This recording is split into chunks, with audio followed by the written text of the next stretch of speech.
Haha, we are now back officially, so I hope you've all had a very, very nice Christmas. But for those of you who caught my uh, impromptu sort of pre Christmas Eve beach walk down on Canvas Sands, we talked very briefly about something that had come up. And I, to be honest, was quite excited about this. And I am generally quite excited about going through with this you today.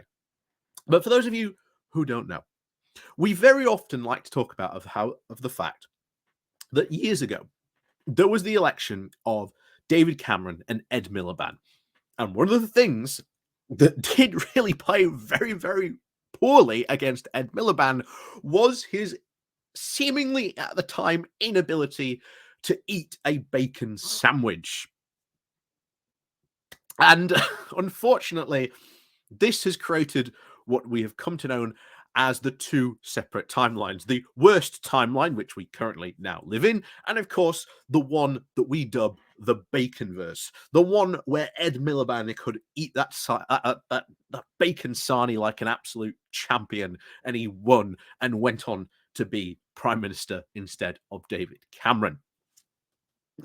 oh, oh, what might have been.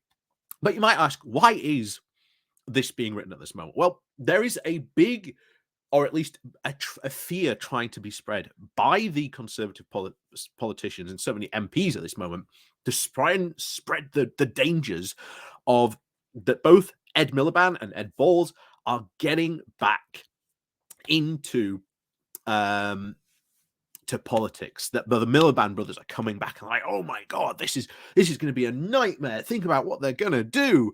And you're like, well, actually, Ed Miliband is, as I've said for quite a while, Ed Miliband is becoming increasingly, from what I can see, potentially the best prime minister we never even had.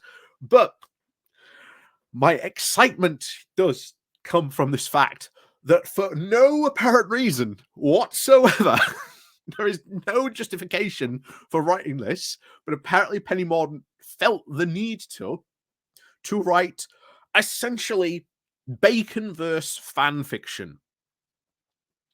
So today we are going to go into Penny Mordaunt's fan fiction based in the baconverse of what would have happened if Labour had won that general election. Okay, Penny, let's go. So before we go diving into this, please do remember to hit that like, share, and subscribe button. And of course, down below, there is a link to my Patreon page and one foundation link called Buy Me Coffee, where you can, well, buy me coffee. There is also the YouTube thank you button, and of course, the Pony Club down below as well. So, as always, thank you very much to all those people who do help and support the channel that way. And of course, even if you do just click the like and share button, that helps out the channel as well. So, as always, thank you very much to all those people. And now on with the show. On with essentially the fan fiction that Penny Mordaunt has written today. Well, actually, not today. She wrote it back on the 23rd of December, but you know, you get it. So, this comes from Conservative Home with the title of Penny Mordaunt, a Christmas version of the horrors of Labour's past and what might have been had Miliband won. Christmas tide will shortly be upon us, and is a time where we gather around the hearth, sing carols, and watch old movies. Perhaps the greatest film is, of course, as Frank Capera's It's a Wonderful Life. George Bailey, played by Jimmy Stewart, gets to a point of final despair, an emotion I and other fellow Conservatives have become very familiar on one of several occasions this year. I wonder why, but that says a lot. That, you know, and bear in mind, that despair does attempt to that particular character attempting to try and jump off a bridge. You know, I knew things were that bad in the Conservative Party, but I didn't think they'd gotten that bad, Penny. Didn't think they'd gotten that bad. Bailey wonders, what's the difference it would have made if he was even around at all? If his guardian angel, Clarence, grants him his wish and allows him to see what the world would have been like without him. So, as my Christmas present to you all, oh boy, what a Christmas present you are receiving. It's a very late Christmas present, but it's a present all the same, as they say. I wish to be your guardian angel and whisk you off to another reality for a moment. Or, as what we would like to call it, as we said at the beginning, Penny is taking us into the baconverse. So hold on to your hats for this dystopian nightmare future of what would have happened had Ed Miliband won this general election. Anyway, she continues, this is one where a conservative government did not exist. Let us reflect on what might have been if Labour had returned to power in 2015 and continued on their, quote, fateful trajectory between 1997 and 2010. Bear in mind, I don't know what they're talking about between this, quote, fateful trajectory, because honestly, Labour had a lot of accomplishments between 1997 and 2010. Some which certainly the Conservative government have failed to even capitalise upon or have just outright absolutely failed on. So let's go into this baconverse, It's a Wonderful Life. Or maybe we should call it Ed Miliband, A Wonderful Slice of Bacon. So anyway, here we go. So for instead of a Cameron majority, it was a Labour landslide. One where the, quote, two Eds, Miliband and Balls, led the Labour Party to a crushing landslide victory over the Conservative Party. And the 2015 intake was never was. And then this is actually quite interesting when you consider the ramifications of a lot of people who actually wouldn't have got even into power had they got there. But here you go. So first of all, Oliver Dowden just simply moved from behind the scenes at number 10 to behind the scenes at CCHQ. Boris Johnson never returned to Parliament. I'd actually forgotten about that. If that hadn't won, Boris Johnson would have never been in Parliament, and instead was running for a third term as London Mayor. And as a result, water cannons are now an integral part of the Metropolitan Police's arsenal. And this is something I completely forgot about as well. Let's just state this for a second. Even if you go back to that time, Boris Johnson would have never have won a third term. By that point, just as the entire British public has seen now, it was a very wrong decision to put Boris Johnson into that office. It was certainly wrong to make him Prime Minister, and a lot of people certainly regretted towards the end of it putting him into office. He would have not have won a third term. And certainly that water cannons policy, that would have certainly gone into a potential election being something that Boris Johnson would have lost very, very big majority of his vote on. He would have lost on that issue alone. That is still today a very, very contentious issue that people still do not want. Michael Gove, this is oh my word, this is the strangest one. So to just picture this around. Remember, Penny Mordaunt has written this, a fan fiction of what would have happened, and this is what in her fan fiction would have happened to Michael Gove. So Michael Gove, shaken by his shocking defeat, has left politics and the media altogether and can be found running, quote, Level Up, not a think tank, but a nightclub in Camberley. What on earth? What on earth? So you'd think that Michael Gove would have been that shaken by his defeat, he would have given up politics altogether and instead gone to found a nightclub. Well, I did say this was fan fiction, but there you go. But never mind, Penny Mordaunt might have an inside track maybe that we just aren't aware of. Maybe that might have happened. Who knows?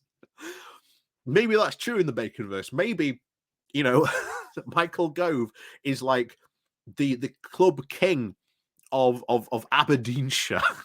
For all we know, he could very well be. So, all that the Conservative governments of both 2015, 17, and 19 to the present day was never done and never was. And in this alternative reality, the quote, Ed Stone is the fourth pillar of Trafalgar Square. What? Nearly 4 million people and the Conservatives saw joining the workforce, just half of being women, a quarter being disabled, don't have the dignity of a pay packet. So essentially, for some reason, these nearly 4 million people didn't join the workforce, half of them being women. Why didn't they join the workforce? And I also heavily disagree, because say what you will about the Labour Party, but when it comes to certainly workers' rights and in the areas of sort of protections, especially for disabled people, I think Labour are certainly the far better party on those policies than the Conservative Party was. So I think these people would have been certainly better off, because we haven't seen these people being shown any dignity, certainly during the 2015, 2017, and 2019, even to the present day, by the Conservative Party. Anyway, she continues, instead of today's unemployment rate of 3.5%, in our quote, new Labour-led reality, it still lingers at 8%. Why would it have lingered at 8%, Penny? Why on earth would it have lingered? Bear in mind, the Conservative policy for getting people into work was we'll just let things play out and hope that it all goes well. We'll just hope it all goes well.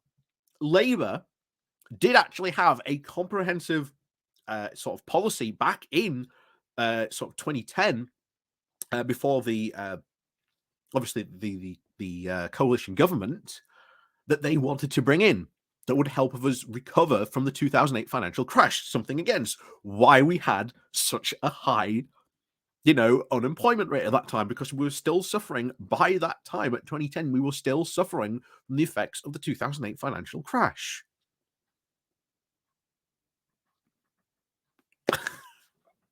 But again, like I said, this is complete fan fiction. So, and of course, she doesn't obviously go back into as well underlying why these things were happening at this time, what might have been happening, other things that might have happened, because she mentions a lot of things in this thing.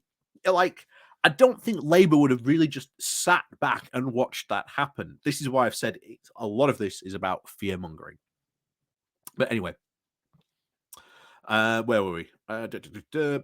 So the halving of the crime that took place under the Conservatives never happened. Why wouldn't have this happened under a Labour government? Question mark. The defence budget black hole persists. Again, explain to us why. What's the reason behind that? Do you think Labour wouldn't have taken care of that? And of course, our armed forces are weakened by a lack of investment. Considering the fact that obviously we were still in Iraq and Afghanistan at that time, I think our armed forces were pretty much all right, to be honest, at the time, although I'm sure some people disagree. This is a good one. So the creation of universal credit, she goes on to say, was never progressed. And as a result, during the pandemic, the legacy benefit system collapsed and we had no delivery mechanism to support families at speed. Oh, so, okay. First things first, universal credit was actually a Labour policy. It was something that they knew that they had to deal with because the previous system was getting very bad. There were tons of different benefits that all people didn't have to sign up to. So you might sign up or at least be eligible for a couple of other benefits, but then people didn't sign up for those benefits because the system was so labyrinthine, so complex that people didn't even know half the time some of the benefits exist or that they were even eligible to sign up for them. Hence why the idea of a single unifying one was created. And of course, on the Labour government, they saw this and thought, right, we know we're going into a general election, so we're going to put it on the back shelf. We're going to save it till after the general election. And of course, what happens? The Conservative got him, and along comes Ian Duncan Smith, who goes, I see that universal credit idea. We're taking it and we're just going to run with it. Of course, the people in the Department of Work and Pensions went, well, hold on, because we'd identified several large problems with this universal credit that we need to sort out. We need to, solve the problems before we start progressing with it, because you may or not remember back then, there were severe problems with the rollout of universal credit. It took them a long time to actually sort it out. And of course, this obviously led to the rise in food banks. Previously, there was no need for food banks. You can look at areas where they put in universal credit to other areas where they were still in this rollout phase of it, where there were areas where they still had the old traditional style of the benefit system. You see universal credit get put into these areas, and what happens? Whoop, up goes food bank usage. And it happened in every single area. Not only that, but universal credit was used specifically by the Conservatives to really go after and punish the worst off. You got the whole stories about the being welfare queens and all this type of nonsense that we saw. People would earn hundreds of thousands being just on the benefit system. And of course, it just wasn't true. It was just more drummed up nonsense. But universal credit was an amazing way by them to go, we're going to sort of, you can't have any more money, even though they might be entitled to that money and they might need that money, they can't have it. And as a result, we have seen a lot more people, and especially a lot more children, slip into poverty under the wonderful government that Penny Mordaunt is saying would have happened. Of course, this is why she's having to really highlight why her, quote, supposed baconverse is so much apparently better. And of course, I also disagree with this, that the benefits and these systems wouldn't have, developed at speed during the pandemic. I think they absolutely would have. I think they absolutely would have. Even if we hadn't gone to universal credit system in this baconverse fan fiction, I think we absolutely would have. So again, like I say, it's Penny Mordaunt just, being fan fiction. Oh my God, aren't Labour like the worst thing ever, guys? Anyway, back to it. So in this new grim reality, the average household pays over £1,000 more in council tax, mirroring the trajectory that Labour followed between 1997 and 2010, when it rose by a staggering 110%. And of course, that council tax money was used to provide local services and all kinds of stuff for local areas in need. But along came, of course, the Conservative Party and went, nope, you can't have that. Instead, we're going to lower council tax, but, quote, give you more money. And of course, we all know what happened when the Conservative Party was going to give more money to these Labour voting areas. It costs £40 more to fill up your car because this new, quote, Labour government reality fuel duty is now 81% per litre after they increased the duty by the same 42% they had done previously, instead of cutting it as we did. So again, this is something else that she does throughout this fan fiction that you noticed. They've gone, oh my God, New Labour brought in this fuel duty. So I'm going to picture this reality where instead of maybe keeping this fuel duty what it was, instead Labour just keep on increasing it arbitrarily because reasons. I did say it was fan fiction. But we continue. The personal tax allowance isn't the highest of any G7 nation. The highest increase number in goods or outstanding schools never happened. And the 24,000 more teachers were not brought into shape young minds and improved standards. Really? Question that on certainly the schools.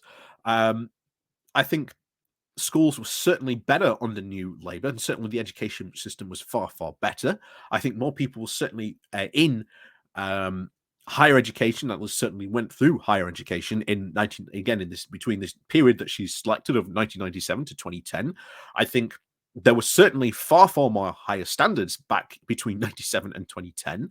You've also got to look at what the Conservatives really did for these improved standards. I don't really think they've uh, improved them too much, but we have seen them make numerous attempts to try and essentially stop more people going to university, which I think is a bad thing, to be honest. Not only that, throughout this entire point, they have attacked at several points throughout their tenure higher education systems continually for being too woke because they teach history. Oh no, a university lecturer doing their job. Help! Someone call the police. Anyway, on the plus side, the state pension has increased. After all, Labour said they'd keep the triple lock we introduced. But the 10.7 million auto-enrolled, and of course the 9 million more of the occupational pension schemes under the Conservative administration were abandoned. Again, I think Labour would have actually done something with pensions. There's no reason to say the the Labour Party wouldn't have done stuff with pensions. Again, I guarantee you could probably look back at that particular manifesto and see that Ed Miliband probably did have ideas about pensions. Though, of course, Penny Mordaunt just hasn't even bothered to probably really go back about that. And of course, she continues, although the 800,000 households were not helped by right to buy, although, again, I think right to buy, as we've really been seen, has contributed massively to our housing crisis, which again they have contributed to and have done really nothing to solve. Over 600,000 were not able to benefit from affordable new builds. Again, most of these affordable new builds, how many of those were first-time buyers during that period? That would be very interesting to know. And how many of those went to people who sort of went to buy to let? That would also be interesting information to see, Penny. But of course, she doesn't really provide that.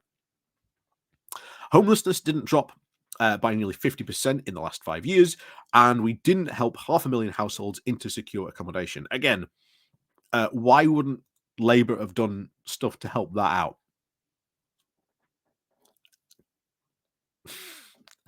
But she continues, I wonder, would have the new Labour government have broken with their past record and invested more in council housing? Well, you certainly didn't. You certainly didn't. Ed Miliband did actually have a number of proposals at the time to help with the housing crisis, and he was called a communist for it.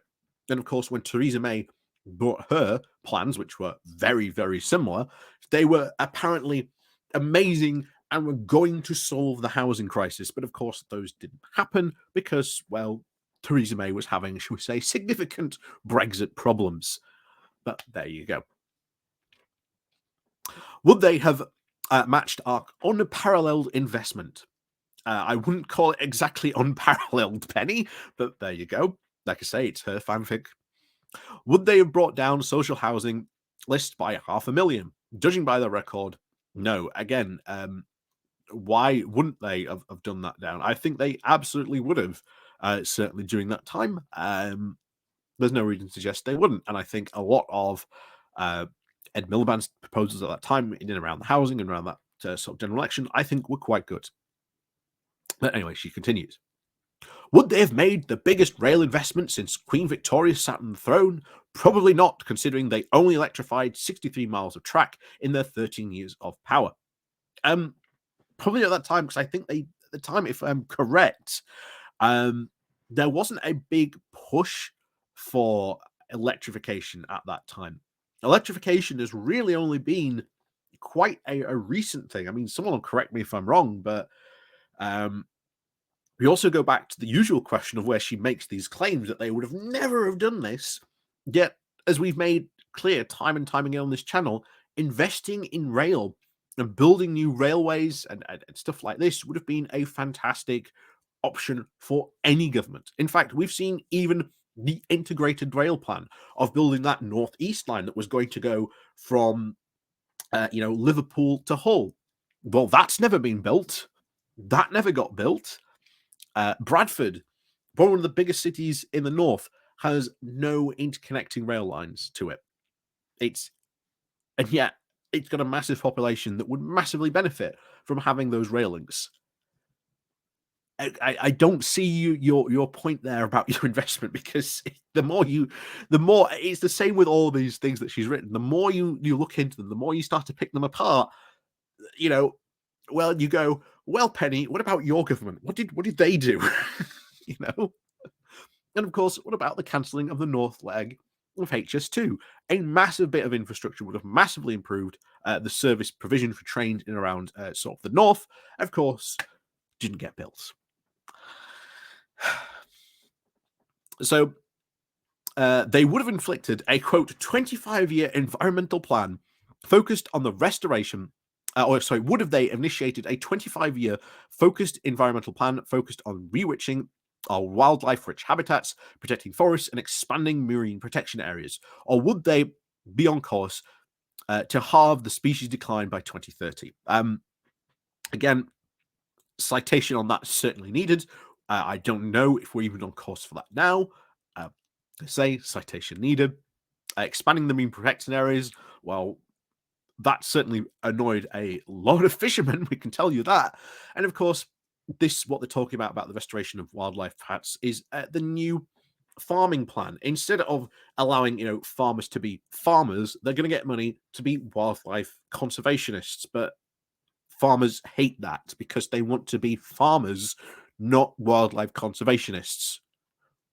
And of course, they're not happy about that. Penny going to mention that? Of course not. And of course, bear in mind, currently on track with this current Labour government, we have Rachel Reeves, who is set to be one of the greenest chancellors ever. So I think they would have absolutely invested into the environment. Are they still only monitoring over the 5% of storm overflows compared to the, quote, 100% monitored by this government?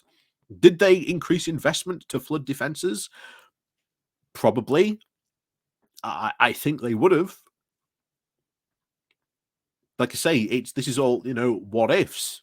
So, yeah, I absolutely think they would have. So, in this new Labour-led reality, we would not have left the EU. Good. I'm glad we wouldn't, because Labour was not beset by the Euroscepticism that your Conservative Party certainly was beset with. There is no Department for International Trade, because obviously we wouldn't need one. The thousands of tariff lines would still be needed in place. Again, what tariff lines and to where? You mean our biggest trading partner, which is still the EU, that we have now put up thousands more of tariffs to deal with? And of course, billions of new global trade opportunities. Well, we've talked about that recently, that the new billions of the global trade opportunities is highly inflated. Of course, those new global trade deals are not as good as they've been claiming to be. Even people who are in the government at that time have said that George Eustice has come out and said, yeah, those deals are rubbish. So, and the billions of new global trade opportunities would still be out of reach, and we wouldn't be on the way to joining the Comprehensive and Progressive Agreement for Trans-Pacific Partnership, worth nearly $9 trillion. We're not on the way to joining that now. We've said it before. Why on earth were the countries in the Comprehensive and Progressive Agreement for Trans-Pacific Partnership, also known as the TTTC, the Trans-Pacific Agreement, we'll not call it agreement, but yeah, why would they suddenly agree to make the UK partner to this and change the rules to benefit the UK when all those countries are very close together, do lots of trade with each other already, when the UK is like halfway round the world? And this, oh yeah, the trade is worth nearly $9 trillion. Well, that $9 trillion is only calculated on those countries currently in the TCP. It doesn't mean we automatically gain access to that $9 trillion. That's not how it works. But then again, this is, of course, Penny Mordaunt, you've got to remember, as Brexiteer, and of course, lives in a fantasy world. Like you can see here now, she's writing her own fantasy what-if scenario. Anyway, she continues with, as a result, the creation of thousands of high-paid jobs would just be a pipe dream. I absolutely think Labour would have created thousands of high paid jobs, I don't think that would have been a pipe dream at all. We would still be paying into the EU, as you know. For every pound we gave the EU, we got £10 back. So it was an amazing investment. I think anyone who got that deal offered to them, if I came up to you in the street and said, "Well, you give me £1, and I'll give you, 10 back," that's an incredible investment. And of course, liable for its COVID recovery program. You mean a COVID recovery program we would have benefited from? That COVID recovery program, Penny. We would still have free movement of people and unrestricted immigration. Again, it was never, ever unrestricted immigration. There always were checks and balances in place. So that is absolutely, completely unfalse and true. But then again, like I said before, Penny Mordaunt, Brexiteer, likes to live in a fancy land and doesn't really pay attention to the opportunities to it. Kate Bingham isn't a household name or a dame, and our vaccination program took twice as long. So Kate Bingham, by the way, was in charge of the vaccine rollout initiative. She was put in charge of it, and she did a very good job. Bear in mind, she isn't a household name. Let's face it, she isn't. That might be the first time people probably even heard of Kate Bingham. Let's be honest here, Penny. There's no reason why she or maybe someone else would have not taken it up and been in charge of this. And as we've said before, we could have done exactly what we did in the pandemic the exact same way. There was nothing stopping us. This has been explained before. And of course, she goes and say, we would not have been one of the first nations out of lockdown. It wasn't exactly a good move, to be honest, because we went out and then back in, out and then back in several times before we were sort of finally out of it. She said, you might think I'm being unfair to Labour, that I'm not factoring in any positives that they might have brought. Judged by the performance in Wales, where teacher numbers are down 10% and waiting lists are 5 times longer than England. So, okay, here's the thing. Teacher numbers are down everywhere across the UK. There are not enough physics teachers, biology teachers going into the profession, and there are far more leaving. So you might go, oh, that's just a look at the Wales. Well, that's not just a Wales thing. That's a whole UK-wide thing, Penny. So you can't just go, oh, look at them being bad in Wales. Ooh. But there you go. Wait list are 5 times longer than England. Again, I don't think that's true. Again, citation needed. Or at least, shall we say, the average, shall we say, compared to England. But of course, you've got to think England's got a larger population than Wales. Of course, there's going to be more pressure on hospitals. But there you go. Would they have matched our 500% increase in renewable energy connected to the grid? Absolutely not, because you and the Conservative Party have done everything they can against this. And again, there is no reason why they would not have done. Why would the Labour Party have not pursued that? It doesn't make sense to say why they wouldn't have done that. Or our massive research into research and development, would they have done of cutting the cost short of offshore wind down to 70%? Again, if it cut the cost of offshore wind down to 70%, why wouldn't the Labour government put that into that? Doesn't make any sense. They would have, but as Penny Mordaunt says, we will never know. And that's the point. We will never know. We will never know of the great what if of this particular history. But there you go. And then, of course, she gets to, of course, the big one of saying perhaps Miliband would have lasted only 6 weeks in office, making him the shortest serving prime minister of all time. His rule changes to abolish the Electoral College in the previous year may have resulted in a swift leadership contest and Jeremy Corbyn taking power. Again, never would have happened. It would never have been subject to sort of a leadership campaign only 6 weeks in, because you would have to say, what's the reason you want to get rid of him? You can't just get rid of a prime minister just because you want to get rid of him. It would have never have happened. The whole momentum and Corbyn thing was very much of a moment because a new leader was needed in the Labour Party. They saw that opportunity and they went for it. So that would have never have happened. Again, it's just Penny Mordaunt trying to scare people, going, "Oh, if you put a Labour government in power, they might just bring back Jeremy Corbyn again." Ooh. And of course, this is rather funny. In which case, the nuclear deterrent was rendered useless, and of course, Hugh Edwards is now anchors Russia Today. What? What? Yeah, like I say, this is fan fiction. The point I am making is that every time the Conservatives have come to power, our nation is improved. Certainly not. Certainly not this time, Penny. I don't think you can make that argument with your last Conservative one. And every time Labour comes to power, the nation declines. Again, what are you basing it on? This improvement and decline on?